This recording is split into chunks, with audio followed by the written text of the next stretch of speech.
Wheat School on RealAgriculture.com is brought to you by Syngenta Canada, Alberta Wheat Commission, and C&M Seeds.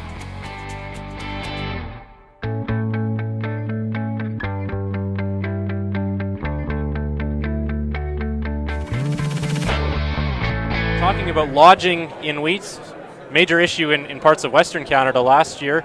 Can we predict whether a wheat crop's going to lodge?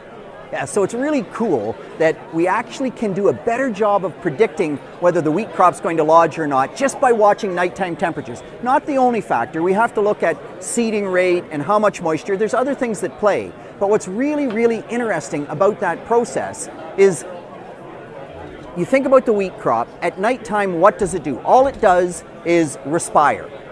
It's just the way that it works. Unfortunately, C3 crops do that. Corn is different. If we could make the wheat like corn and a C4 crop, we'd probably gain some yield. Not there. So what happens?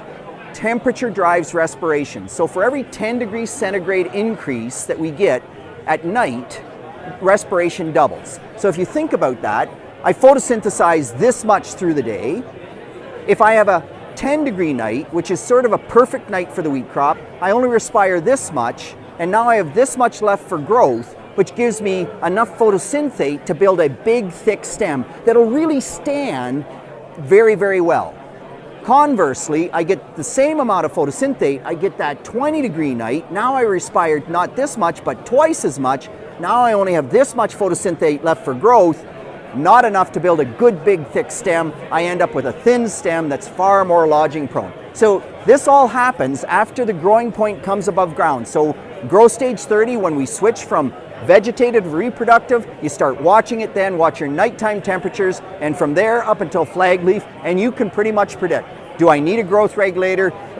We can't use manipulator this year because it's a non-tariff trade barrier with the US. What about ethereal? Something else that I do in terms of keeping that crop standing. Really cool technology, and it works.